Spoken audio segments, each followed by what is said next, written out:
being a Leicester fan, was unfortunately not at the ground to see Leicester wind up Dylan Hartley the other day. Do you think he's gone over the edge?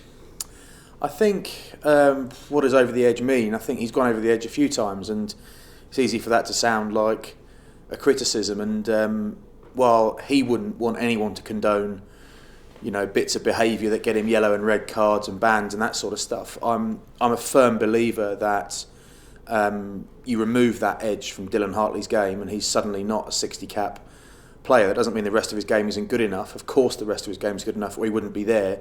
What separates him and makes him, frankly, whether the haters like it or not, a legend of English rugby, and he won't be far off passing Brian Moore's cap record at hooker. He will soon be England's most capped hooker of all time, and he may remain that for a long time. There's a reason. He's a very, very good player, plays with a lot of edge in a position that doesn't always require it, but often benefits from it. And just like the favourite analogy for me is Wayne Rooney. Now, I'm a massive football fan, and people say lots of good and bad things about Rooney.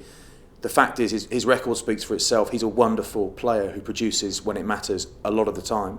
Very, very competitive, a massive asset to his team, plays a lot of minutes and all that stuff. Remove all the edge from Wayne Rooney's game. He's calmed it a little bit. I'd say Dylan has too.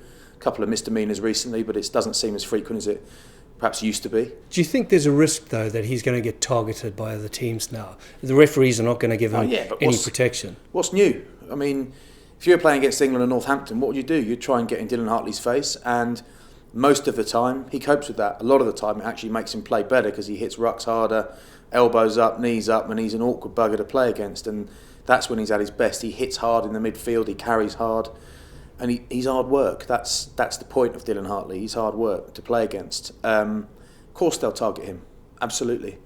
But I'm sure England will back him, and Northampton will certainly back him. He's one of those guys that, and they've been around since time began. It's easy we've spoken about this before, that for people, just as an example, journalists in Ireland to have a pop, but are these people that absolutely think Peter Clohessy should never have played the game and Mick Galway should never have played the game? I played against those guys when I was a kid.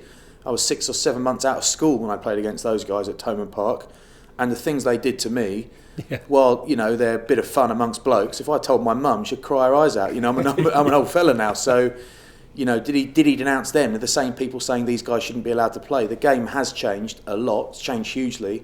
There is still room for tough nuts in rugby. There's absolutely room for it, and many of the top teams have them. It's just not all of them get caught as often as Dylan does, frankly.